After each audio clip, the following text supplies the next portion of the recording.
Selamat sore, ibu-ibu, kaum perempuan GKP Ebenezer Cawang. Bersama-sama saat ini kita akan merenungkan firman Tuhan dari kitab Kejadian pasal 29 ayat 9 sampai dengan ayat 13. Namun sebelum kita merenungkan firman Tuhan, mari bersama-sama kita bersatu di dalam doa. Allah yang Maha Rahim, Allah yang kami muliakan di dalam nama Tuhan Yesus Kristus, kami bersyukur untuk berkat-Mu bagi kami, sehingga sebagai kaum perempuan kami boleh tetap dikuatkan sampai dengan saat ini. Penyertaan-Mu lah yang memampukan kami untuk terus merasakan setiap berkat-Mu. Pada saat ini kami bersama-sama hendak merenungkan kebenaran firman-Mu. Kami mohon ya Tuhan, nyatakanlah kehendak-Mu melalui kebenaran firman-Mu saat ini, sehingga kami boleh terus dituntun menjadi kaum perempuan GKP Ebenezer Cawang yang tetap setia di dalam Tuhan dan terus memuliakan Tuhan. Di dalam Kristus Yesus kami berdoa. Amin. Ibu-ibu yang terkasih, firman Tuhan dari kitab Kejadian pasal 29 ayat 9 sampai dengan ayat 13 dengan judul perikop Yakub di rumah Laban. Selagi ia berkata-kata dengan mereka, datanglah Rahel dengan kambing domba ayahnya, sebab dialah yang menggembalakannya. Ketika Yakub melihat Rahel, anak Laban, saudara ibunya serta kambing domba Laban, ia datang mendekat lalu menggulingkan batu itu dari mulut sumur dan memberi minum kambing domba itu. Kemudian Yakub mencium Rahel serta menangis dengan suara keras. Lalu Yakub menceritakan kepada Rahel bahwa ia sanak saudara ayah Rahel dan anak Ribka. Maka berlarilah Rahel menceritakannya kepada ayahnya. Segera sesudah Laban mendengar kabar tentang Yakub, anak saudaranya itu, berlarilah ia menyongsong dia, lalu mendekap dan mencium dia. Kemudian membawanya ke rumahnya. Maka Yakub menceritakan segala hal ihwalnya kepada Laban. Demikian firman Tuhan, terpujilah Tuhan. Ibu-ibu yang terkasih, firman Tuhan pada saat ini dalam renungannya bertema keramah tamahan. Keramah tamahan ini tentunya kita berkaca dari kisah yang barusan saja kita baca, adalah kisah Yakub berjumpa dengan Rahel dan juga Laban. Sebagaimana dalam cerita tadi kita bisa menyimak bahwa Laban sebetulnya adalah masih kerabat atau bisa dikatakan pamannya Yakub, dan Rahel adalah sepupunya. Tetapi saya tidak mau bicarakan soal kisahnya Yakub dan Laban, itu bukan di situ poinnya. Poinnya yang pertama-tama saya hendak sampaikan dari perenungan firman Tuhan hari ini adalah tentang Rahel. Sebagai kaum perempuan, tentu kita perlu berkaca juga dari tokoh perempuan yang disampaikan lewat firman Tuhan ini. Menariknya, Rahel adalah anak kedua dari Laban. Kita tahu anak pertamanya Laban adalah Lea. Rahel dikatakan selagi ia berkata-kata dengan mereka, datanglah Rahel dengan kambing domba ayahnya, sebab dialah yang menggembalakan.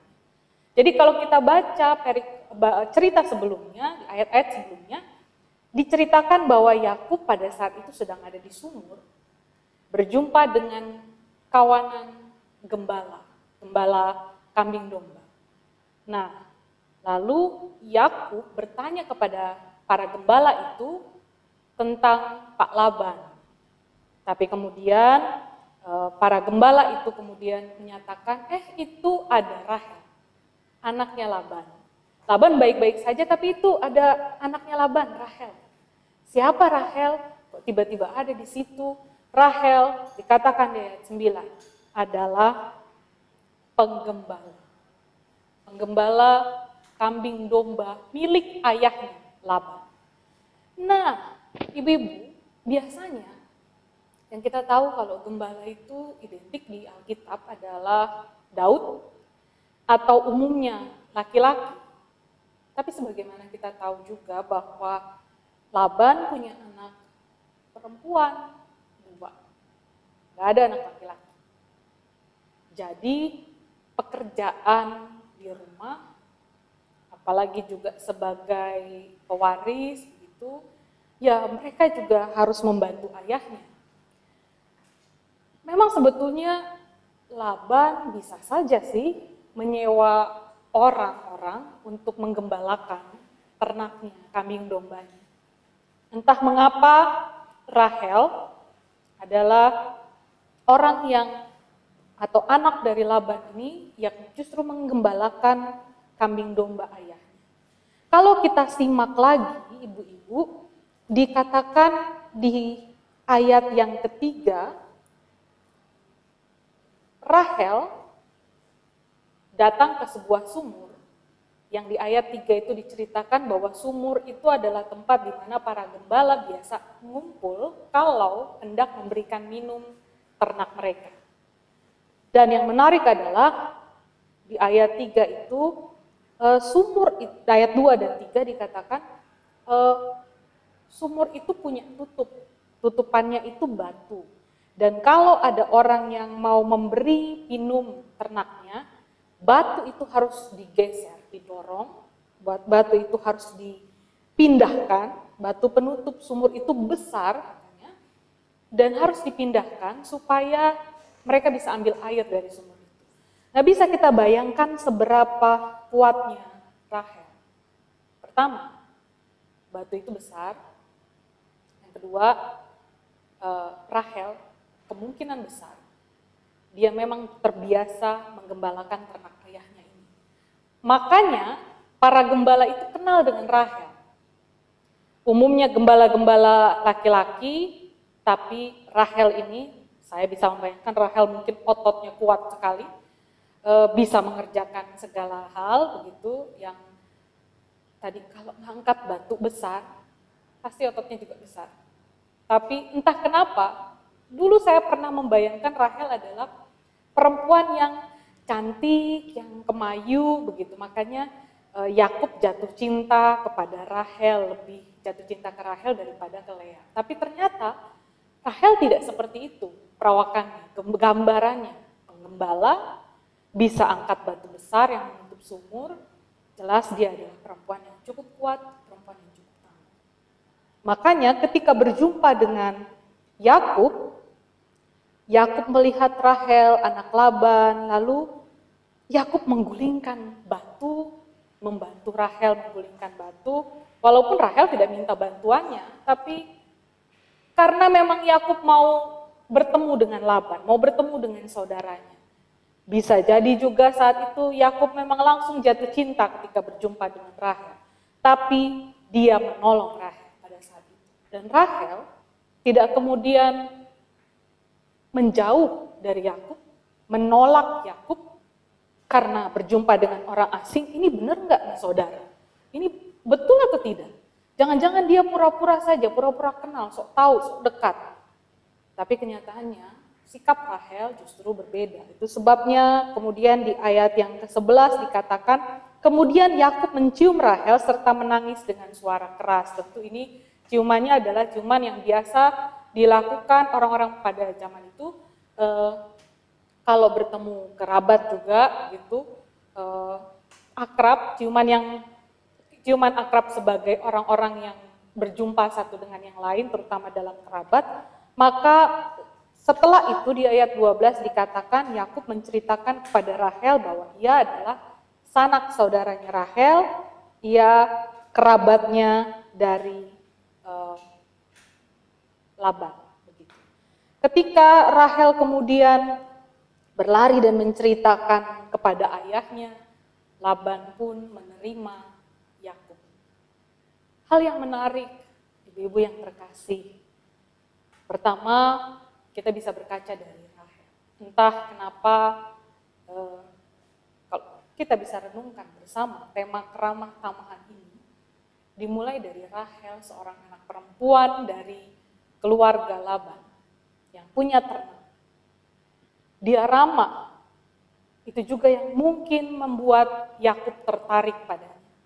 Berjumpa dengan orang asing, lalu dengan keramahan, para gembala juga yang lain itu mengenal Rahel. Rahel berarti perempuan yang memang supel, bisa dikatakan seperti itu.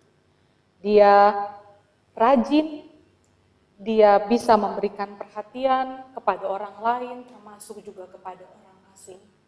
Maka lewat firman Tuhan saat ini ketika bertema keramah tamahan kita bisa belajar.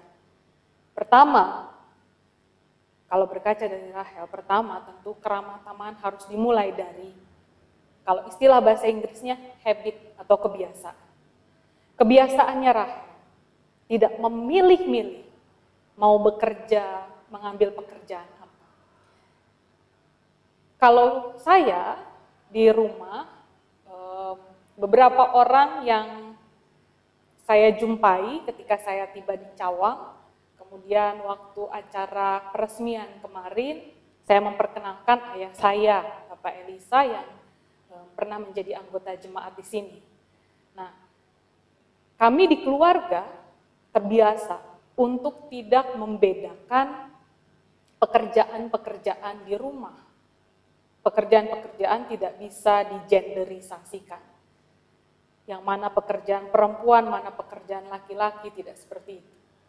Papa saya ketika sampai di sini saja, mana sapu, mana pel? Saya bilang, Papa jangan, nanti saja. Karena sudah terbiasa. Nanti kadang-kadang ada peralatan-peralatan elektronik yang Papa tidak bisa, ternyata saya bisa lakukan. Kami terbiasa seperti itu. Maka saya membayangkan Rahel pun terbiasa untuk tidak memilih-milih.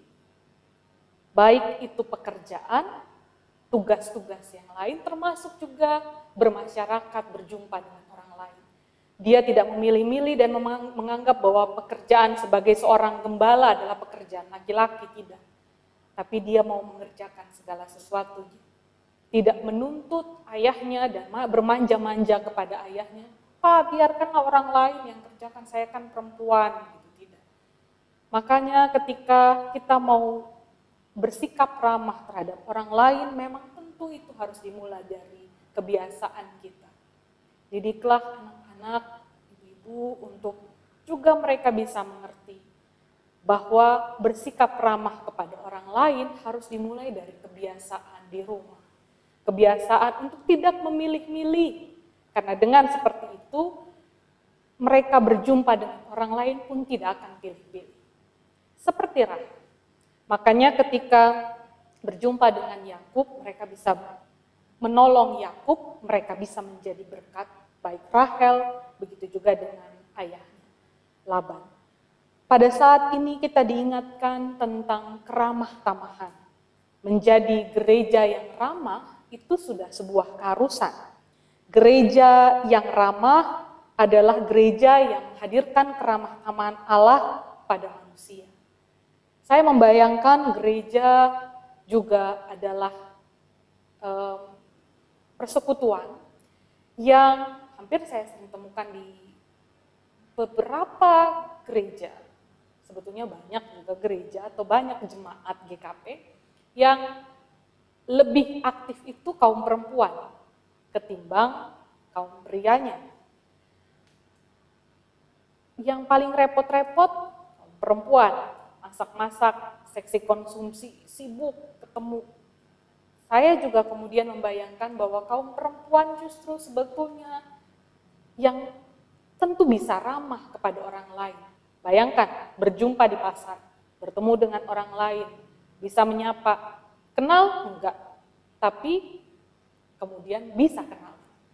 Kaum perempuan menjadi satu titik titik tolak juga bagi gereja untuk bisa mengembangkan keramah tamahan, atau istilah yang sering dipakai juga adalah hospitalitas. Keramah tamahan, hospitality. Ramah ketika berjumpa dengan orang lain. Kaum perempuan belajar untuk bisa berjumpa dengan orang lain lewat kehidupan sehari-hari. Ketemu dengan ketika mendampingi anak-anak ke sekolah, ketemu dengan orang tua dari anak-anak yang lain, ngobrol, bisa jadi teman dekat, bisa jadi teman belanja bareng, teman curhat, dan sebagainya.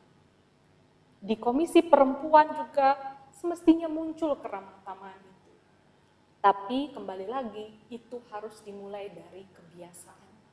Kebiasaan memunculkan keramah tamahan dengan tidak memilih-milih. Termasuk tidak memilih-milih siapa yang menjadi sahabat.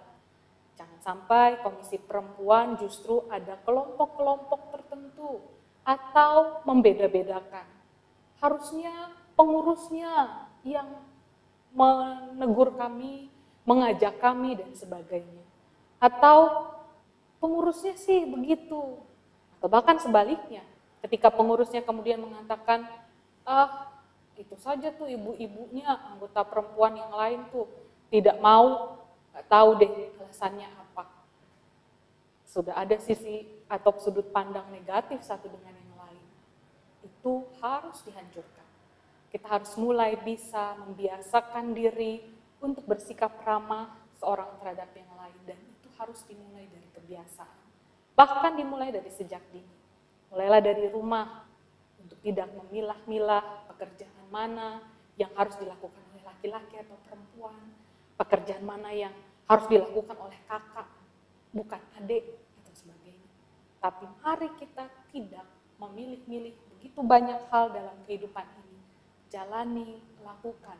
Dengan seperti itu, kita akan hidup dalam keramah tamahan dan kita akan terus bertumbuh menjadi gereja yang terbuka dengan siapa saja. Karena memang gereja perlu melihat bahwa orang lain adalah saudara di dalam Tuhan. Sebab itu, keramah tamahan gereja menjadi bukti bahwa kasih Tuhan itu perlu terus-menerus gereja bagikan melalui kesaksian kehidupan gereja kepada dunia. Terlebih karena gereja juga sudah menerima keramah tamahan Allah dalam kehidupannya, maka gereja harus menyatakan ramah tamahnya kepada orang lain di sekitar. Maka marilah kita menjadi seperti Ribka, ramah kepada orang lain, kita tidak memilih-milih, kita membiasakan diri untuk menyatakan kasih Allah kepada setiap orang. Tuhan memberkati ibu-ibu dan kita semua. Amin. Mari ibu-ibu yang terkasih, kita bersatu di dalam doa, kita menaikkan syafaat di hadapan Tuhan. Dan diakhiri dengan doa Bapa kami yang kita ucapkan bersama-sama. Mari kita bersatu di dalam doa. Kami datang kepadamu ya Tuhan, Allah Bapa kami, Allah yang penuh kasih, Allah yang maha rahim, Allah yang terus menuntun perjalanan hidup kami sebagai kaum perempuan. Sehingga di dalam perjalanan hidup kami boleh tetap hidup dengan penuh kekuatan, menghadapi setiap tantangan kehidupan, karena kami tahu kami punya Tuhan yang luar biasa, yang terus setia mendampingi kami.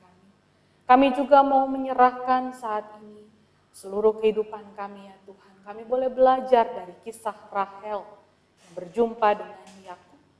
Kami boleh belajar dari kehidupan Rahel sebagai anak perempuan dari Laban yang tetap mau bekerja, tetap mau mengurus kambing domba milik ayahnya, tapi yang terutama dari seluruh sikap Rahel itu, ia menunjukkan ramah tamahannya kepada orang-orang yang ia jumpai, termasuk kepada Yakub. Maka saat ini ya Tuhan, sebagai kaum perempuan, jadikanlah kami kaum perempuan yang tetap menunjukkan keramahan kepada orang lain. Karena dengan demikian kami terus mampu menyatakan kasih Tuhan. Ajar kami, tuntun kami, sehingga kami juga dapat menjaga perkataan kami.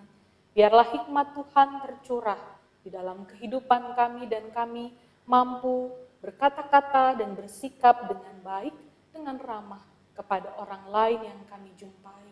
Pimpin kami Tuhan, sehingga kami pun tidak langsung cepat membeda-bedakan segala sesuatu atau memilih-milih segala sesuatu. Tapi biarlah kami boleh membuka hati dan pikiran kami terhadap setiap orang yang Tuhan pertemukan dengan kami. Tuhan izinkan kami jumpai. Tuhan kiranya Engkau berkati kami sehingga kehadiran kami di lingkungan rumah kami masing-masing, di lingkungan gereja, dalam persekutuan kaum perempuan GKP Ebenezer Cawang, juga di dalam kehidupan bermasyarakat, dan dimanapun Tuhan menempatkan kami terus hadir membawa damai sejahtera. Kami boleh bersikap ramah terhadap orang lain. Kami mohon juga berkat-Mu Tuhan, sehingga seperti situasi saat ini, kami di rumah saja lebih banyak melakukan aktivitas di rumah. Biarlah kami juga tetap sabar, tetap tekun, tetap mampu bekerja dengan baik, tetap mampu melaksanakan tugas dan tanggung jawab kami dengan baik, dan terutama mampu mendidik anak-anak kami dengan baik, sehingga mereka pun boleh menjadi anak-anak yang bertumbuh dengan baik, seperti Rahel yang juga mau hidup ramah terhadap orang lain, tidak memilih-milih pekerjaan, tapi mereka mau menjadi anak-anak yang membanggakan orang tua mereka. Pimpin dan sertai Tuhan, sehingga kami sebagai istri, kami juga boleh mendampingi suami di dalam seluruh perjalanan kehidupannya. Kami boleh mendampingi anak-anak untuk menggapai mimpi dan cita-cita mereka. Berkati pula Tuhan, persekutuan Komisi Pelayanan Perempuan GKP Ebenezer Cawang, berkati setiap pengurusnya. Tuhan pimpin dan sertai mereka sehingga mereka juga boleh melakukan tugas pelayanan mereka dengan baik. Tuhan kiranya juga memberkati setiap ibu-ibu, baik yang tidak aktif oleh karena berbagai hal, oleh karena kekerasan hati ataupun karena berbagai kesibukan lainnya. Kami mohon Tuhan menyertai mereka. Tetapi juga kami rindu mereka yang sering hadir dalam persekutuan, namun kondisi seperti ini, situasi seperti ini, mengajak kami berada pada situasi di mana kami harus di rumah saja, beribadah dari rumah. Kami tetap percaya bahwa Tuhan tetap akan menyertai pelayanan Komisi Perempuan GKP Ebenezer Cawang. Berkati pula Tuhan seluruh kehidupan kami, dan kami mohon ampun jika dalam perjalanan hidup kami sebagai kaum perempuan, kami tidak mampu menunjukkan keramah tamahan kami, atau kami hidup tidak berkenan bagi Tuhan. Kami mohon ampun kiranya Tuhan menuntun kami menjadi kaum perempuan yang tangguh, kaum perempuan yang penuh kasih, kaum perempuan yang terus memuliakan Tuhan dimanapun Tuhan menempatkan kami. Berkatilah keluarga kami masing-masing ya Tuhan, dengan setiap pergumulan rumah tangga kami. Biarlah keluarga kami pun hidup menyenangkan hati Tuhan, memuliakan nama Tuhan. Kami mohon Tuhan berkati juga kaum perempuan yang saat ini ada dalam kondisi sakit. Biarlah Tuhan juga menjamah mereka, menyembuhkan mereka. Terima kasih ya Tuhan Allah kami. Kami serahkan seluruh doa dan pengharapan kami, bahkan doa yang ada di dalam hati kami masing-masing, doa yang sering kali kami naikkan di rumah kami masing-masing. Kami mohon Tuhan dengar dan jawablah seturut dengan kehendak-Mu. Di dalam nama Tuhan kami Yesus Kristus, kami berdoa dan bersama-sama kami akan menaikkan doa yang Tuhan Yesus ajarkan kepada kami demikian. Bapa kami yang ada di surga, dikuduskanlah nama-Mu. Datanglah kerajaan-Mu, jadilah kehendak-Mu di bumi seperti di surga. Berikanlah kami pada hari ini makanan kami yang secukupnya, dan ampunilah kami akan kesalahan kami seperti kami juga mengampuni orang yang bersalah kepada kami. Janganlah membawa kami ke dalam pencobaan, tapi lepaskanlah kami daripada yang jahat. Karena Engkau yang punya kerajaan dan kuasa dan kemuliaan sampai selama-lamanya. Amin. Ibu-ibu yang terkasih di dalam Tuhan, teruslah melangkah di dalam penyertaan Tuhan arahkan hati kepada Tuhan dan terimalah berkat Tuhan. Kasih karunia, anugerah, dan damai sejahtera dari Allah Bapa di dalam Kristus Yesus dan persekutuan kuasa Roh-Nya yang kudus, kiranya menyertai ibu-ibu dari saat ini sampai selama-lamanya. Amin.